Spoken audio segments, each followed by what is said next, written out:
말씀을 보게 되면은 야곱이라고 하는 사람의 딱한 사정이 나옵니다. 야곱은 얼마 전에 자식들을 애굽으로 보내서 양식을 구해 오도록 보냈습니다. 자식들이 가서 돈을 싸들고 가서 양식을 사왔습니다. 그런데 웬일인지 그 자식들은 양식과 함께 가져갔던 돈을 다시 다 가져왔습니다. 그러면서 그곳에서 있었던 자초지종 일을 소상하게 얘기를 해줬습니다. 야곱은 그런 얘기를 다 들었지만은 지금 이제 먹을 것도 생겼고, 그리고 좀 이런 좀 여유가 좀 생기니까 그저 그 양식이 다 떨어질 때까지는 양식을 먹고 지냈어요. 그런데 또 양식이 떨어진 겁니다. 양식을 다 먹어버려가지고 이제는 먹고 살 양식이 떨어졌어요. 깝깝해진 이 야곱이 자식들을 또 불러 모읍니다. 그리고는 야, 또 내려가서 이번에는 양식 지난번처럼 그렇게는 아니더라도 조금의 양식이라도 좀 사가지고 오너라, 이렇게 당부를 했습니다. 근데 말을 잘 듣던 자식들이 이번에는 냉큼 일어서서 나가지 않습니다. 애굽으로 내려가지도 않습니다. 오히려 이렇게 말을 합니다. 아버지, 지난번 제가 말씀드렸지 않습니까? 우리가 말씀드렸지 않습니까? 우리가 양식을 구하러 가려면은 우리만 가서는 소용이 없습니다. 막내 베냐민을 데리고 가야 됩니다. 지난번에 말씀을 드렸지 않습니까? 지난번에 우리가 양식을 사러 갔을 때 우리가 정탐꾼 스파이로 몰렸습니다. 얼마나 혹독하게 신문을 해대는지, 가족의 인적 사항을 다 얘기할 때 아버지도 얘기하고, 그리고 미쳐오지 못한 막내 아우 얘기까지 다 했는데 그 사람이 우리한테 이렇게 말을 했습니다.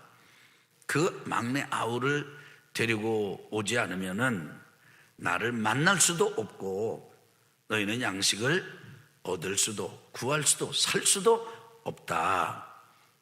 그런데 그 양반이 그렇게 엄하고 강하고 아주 무섭게 그런 얘기를 했는데 우리가 베냐민을 안 데리고 가고 그냥 간다면 이건 소용이 없습니다.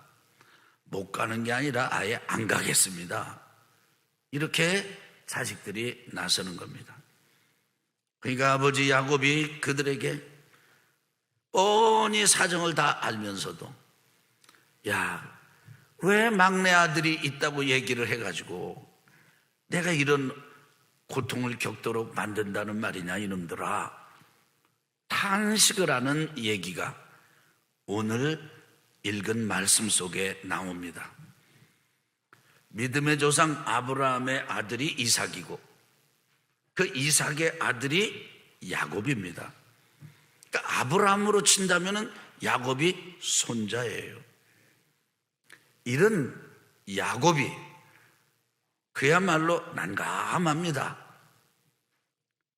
자식들을 보내자니 베냐민까지 보내야 되는데 이게 어떻게 될지 도무지 감을 잡을 수도 없고 이 자식마저도 잃어버리면 어떡하나 염려가 너무 컸습니다. 그래서 보낼 수도 없어요. 요셉을 먼저 벌써 잃어버렸지 않습니까? 거기다가 또 시므온은 지금 인질로 잡혀 있지 않습니까? 뭐 베냐민 보내면은 얘한테 무슨 일이 생길지, 또 생기더라도 떨어져 있는 아버지로서 뭐를 어떻게 할 도리가 없는 거죠. 그렇다고 해서 그냥 있자니 양식이 떨어졌습니다. 지금 가축대가 없는 게 아니고요. 아니, 지금 돈이 떨어진 게 아닙니다. 참 이게 무서운 얘기예요. 곡식이 이렇게 중요한 거더라고요. 곡식이 없으면은 고기가 아무리 좋아도 고기만 먹고 살 수도 없고 그 고기, 이 소스인 고기를 얻을 수 있는 이 짐승도 제대로 이게 할 수가 없는 거죠. 그러니 그냥 있을 수도 없어요.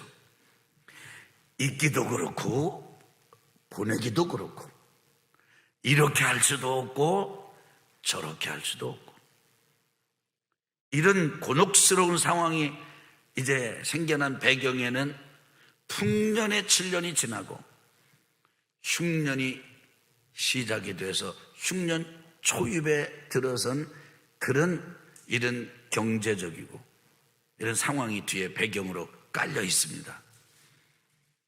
풍년 끝, 흉년 초입에 이러지도 못하고 저러지도 못하는 이 야곱의 모습을 보면서 참 이렇다.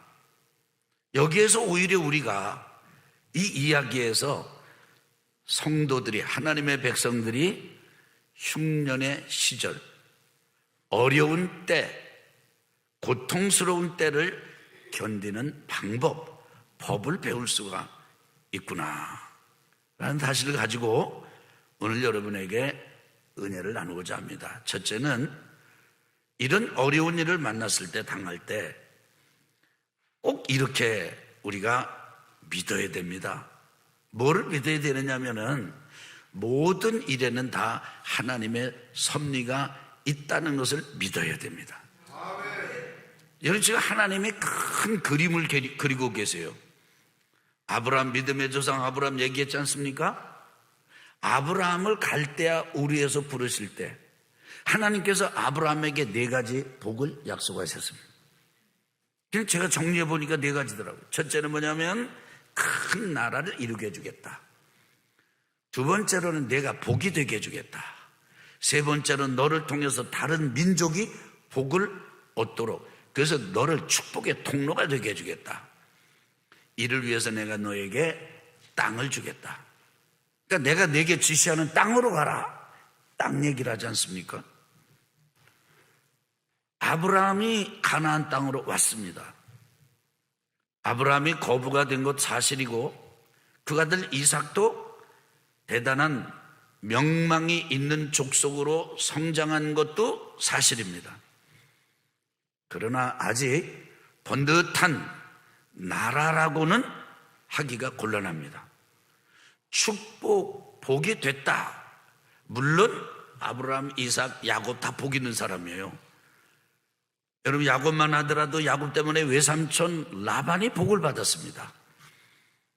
아브라함을 통해서 조카 롯이 복을 받았습니다.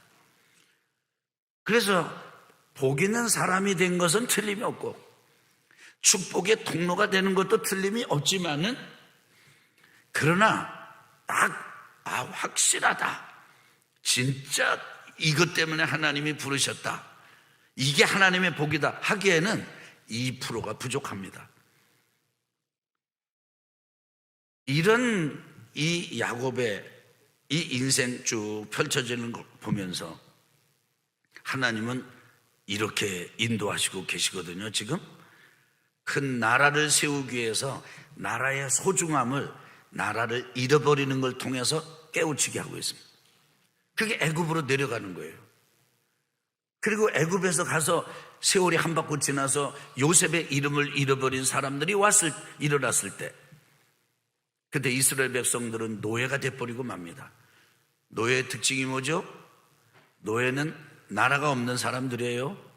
두 번째가 뭐예요? 복이 없는 사람들이에요. 노예가 축복의 통로가 된다는 것은 그 상상할 수 없는 일입니다. 그리고 땅도 없는 사람들입니다. 아니, 그러니까 야곱의 후손들이 아브라함에게 하나님께서 약속한 것과는 정반대의 모습을 애굽에서 아주 오랫동안 가진 거죠. 이걸 어떻게 이해할 수가 있습니까? 근데 이게 하나님의 큰 그림이에요. 그 그림의 그런 도중에, 그리고 그 과정에 야곱이 자식들하고 이렇게 지금 씨름을 하고 있는 겁니다. 이렇게도 저렇게도 할 수 없는 난감한 상황을 지금 지나고 있는 겁니다. 야곱은 모르죠. 자식들도 모릅니다. 하나님의 큰 꿈을 몰라요. 지금 어려움에만 봉착해 있습니다. 어떻게 타개할까 머리를 맞대지만 제대로 풀리지 않습니다. 우리도 이와 똑같습니다. 하나님은 우리를 사랑하십니다. 한 사람 한 사람 사랑하셔서 여러분 모두를 다 귀하게 쓰실 거예요. 여러분을 복 있는 사람으로 만드시고 여러분을 통해서 다른 사람의 복을 누리게 해주실 것이고 여러분에게 땅을, 인생의 자원을 허락해 주실 것입니다. 그런데 그건 하나님의 큰 그림이고요. 거기까지 나가는 데는 우리가 상상도 이해도 도저히 납득할 수 없는 일들을 우리가 만난다니까요. 이렇게 할 수도 없고 저렇게 할 수도 없고 하나님이 주심하고 약속해 주신 그 축복의 삶 실제와는 정반대의 상황에 처할 때가 있어요. 그때가 바로 흉년을 만났을 때입니다. 인생의 흉년을 만났을 때예요. 신앙 인생의 흉년을 만났을 때예요. 그때 여러분과 제가 이해는 할 수 없어도 그리고 정말 고통스러워도 하나 믿음 하나 가지고 있어야 돼요. 여기에도 하나님의 뜻이 있다. 여기에도 하나님의 섭리가 있다. 맞습니다. 이 믿음 대단한 믿음입니다.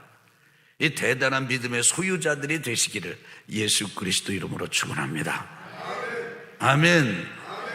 가끔 아주 괴팍한 아버지 밑에서 자란 딸들이 그 아버지에게 시달린 그런 트라우마와 상처 속에서 그냥 원망과 분노를 품고 사는 그런 모습을 만날 때가 있어요. 여러분 그 괴팍한 아버지 감사가 되나요? 이렇게 내가 운이 없어가지고 당연히 그런 말 하게 되죠.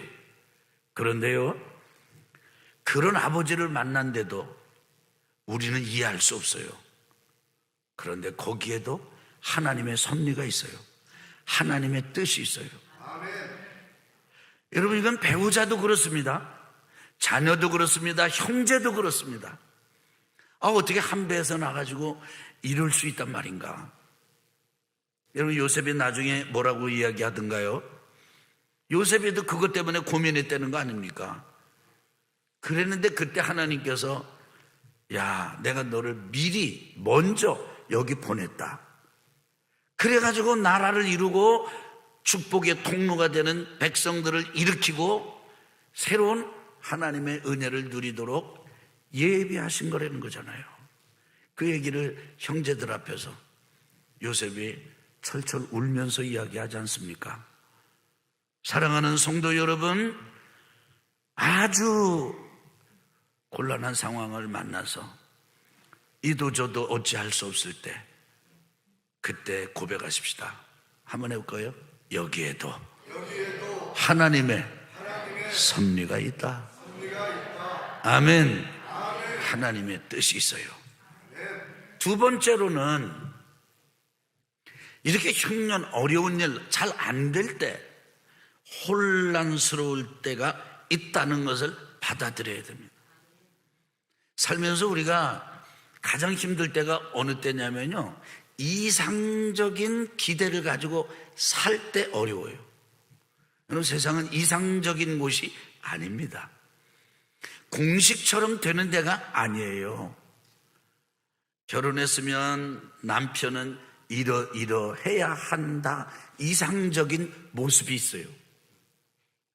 결혼하면 아내는 이러해야 한다, 이상적인 기대를 가질 수 있습니다.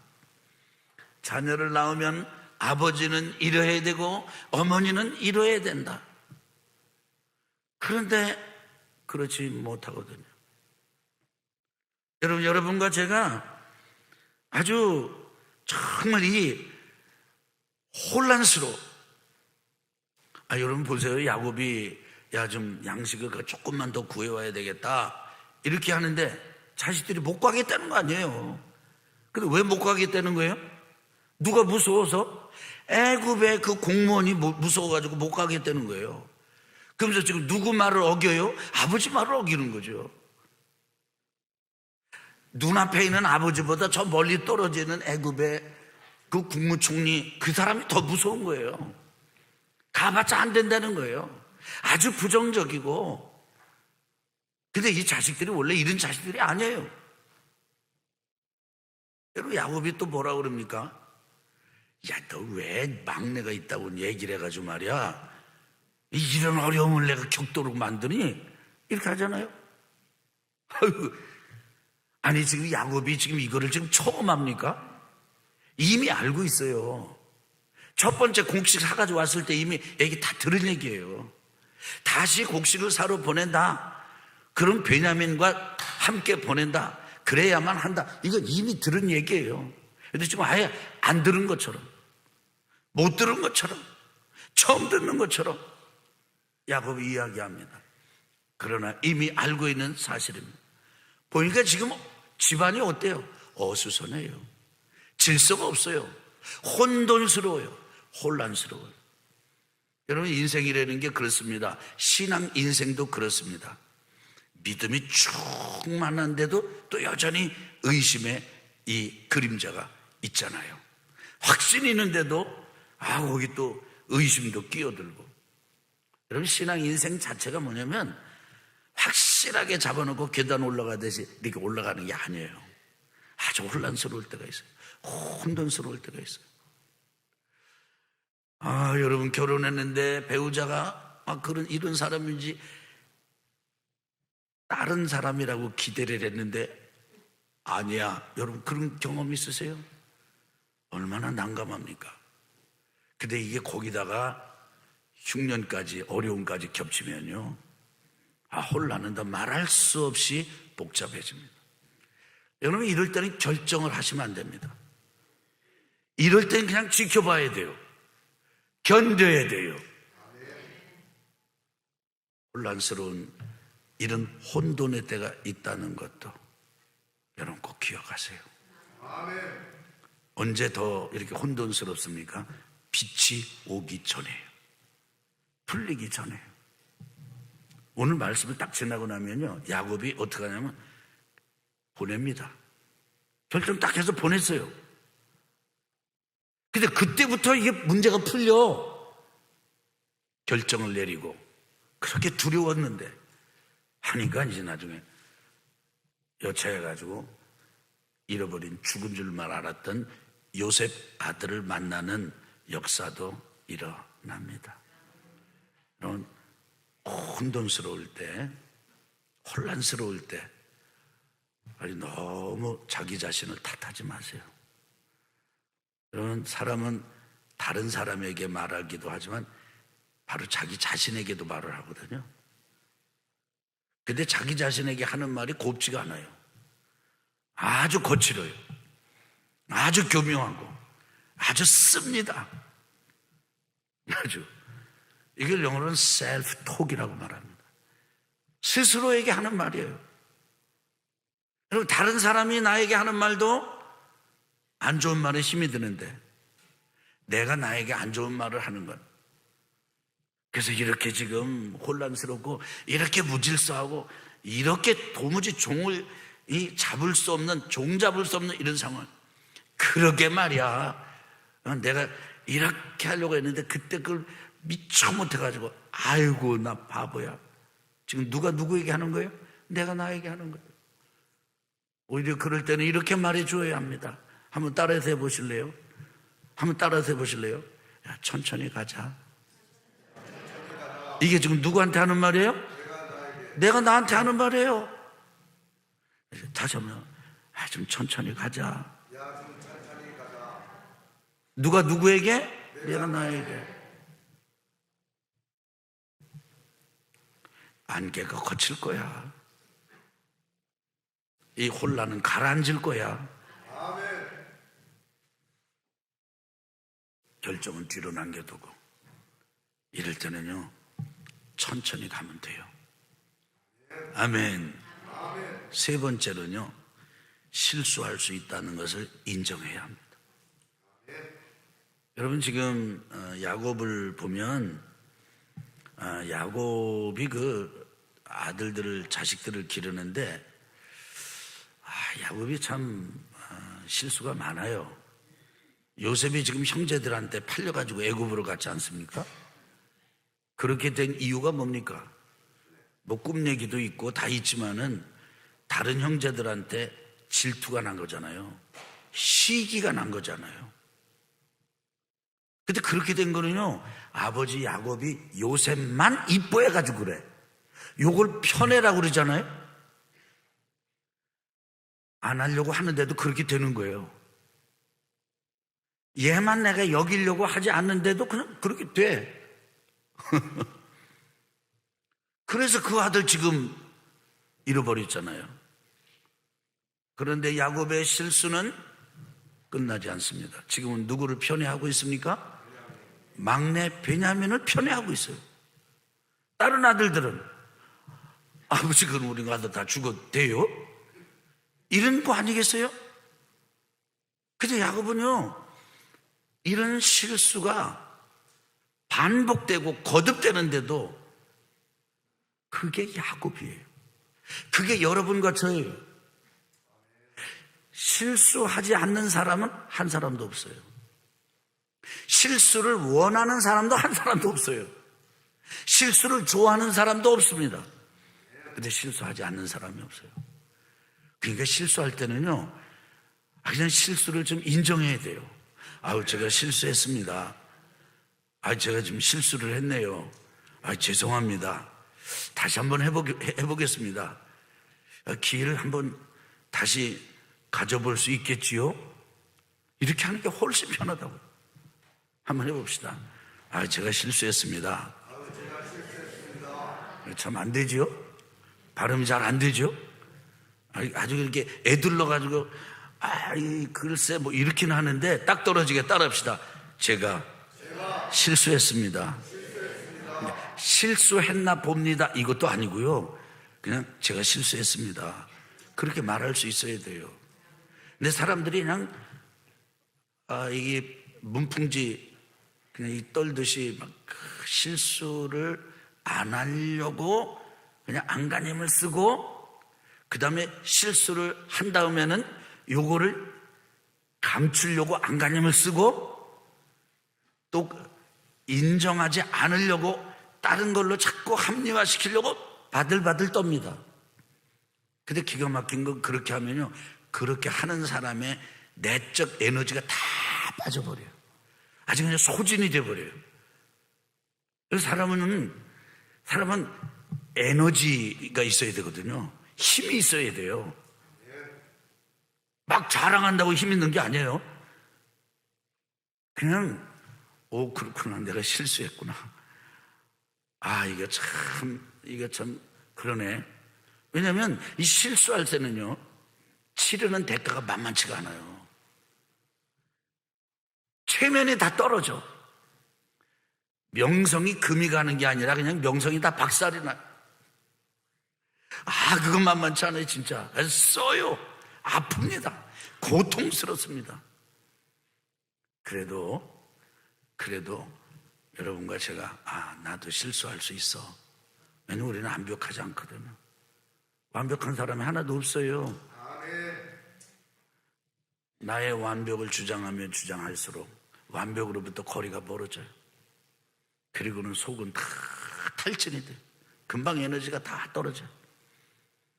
근데 인정하고 하나님 앞에, 사람 앞에, 제가 또 아버지 또 실수했어요. 이거 어떡하죠, 이거. 고백하면 참 신기한 일이 일어나요. 모든 것에는 뭐가 있다고요? 하나님의 섭리가 있어요. 하나님 뜻이 있어요. 혼란스럽고 혼돈스러울 때도 있어요. 실수할 수 있는 존재가 나예요. 근데 그걸 인정하면요, 누구 앞에서? 하나님 앞에서. 아멘 합시다. 누구 앞에서? 사람 앞에서. 아멘 합시다. 아멘. 그러면요, 이게 마음에 탁 들어가고, 그리고 하나님 앞에 그런 상태를 지속적으로 설명을 드리는 거예요. 하나님, 제가 이렇게 했고요, 이렇게 했어, 이렇게 해서. 그럼 하나님은요, 그런 날을 발로 뻥 차내시면서, 내가 너 그러지 말라고 그랬잖아, 이렇게 내치는 분이 아니시고, 그랬구나, 들어주시고 우리를 안아주시고, 그 품속에서 녹여서 때국물들은 다 빠져나가게 하고 불안, 염려, 근심, 두려움 다 사라지게 하고 그리고 새 영혼으로 하나님 아버지의 품에서 거듭나게 하십니다. 새롭게 해주세요. 그리고는 말씀하세요. 예, 너 딴 사람 보지 마. 나만 봐. 너 내 얼굴만 봐야 돼. 나와 손잡고 가야 돼. 나를 쳐다봐야 돼. 그럼 큰일 나. 안 그러면 길 잃어버려. 빠져. 너 세상에 마음 주면 큰일 난다. 성경 얘기가 다 그 얘기입니다.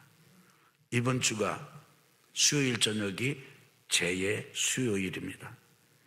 그리고 사순절이 시작이 됩니다. 제의 수요일을 왜 제의 수요일이라고 하는가? 그것은 이 태운 그 죄를 가지고 이 성도들의 이마에다가 십자가를 긋고 예배를 드렸기 때문에 그때를 제의 수요일이다 이렇게 이름을 붙였습니다. 근데 왜 그렇게 죄를 발라요? 여러분과 저는 먼지고요, 흙이고요, 그리고 죄처럼 온전하지 못한 존재예요. 죄인이라는 사실을 인정하는 거죠. 그리고 결국은 그렇게 또 죄로 돌아갈 존재예요. 이거를 깊이 인정하는 이번 사순절 절기를 가지면서 하나님, 이 험악한 시절 그래도 여기에도 하나님의 뜻이 있고 제 자신이 혼란스럽기도 하고 실수를 하는 존재임을 인정하고 하나님의 지도를 구합니다. 인도를 구합니다. 이렇게 살아가는 이번 한 주간 또 사순절의 시작이 되기를 예수 그리스도 이름으로 축원합니다.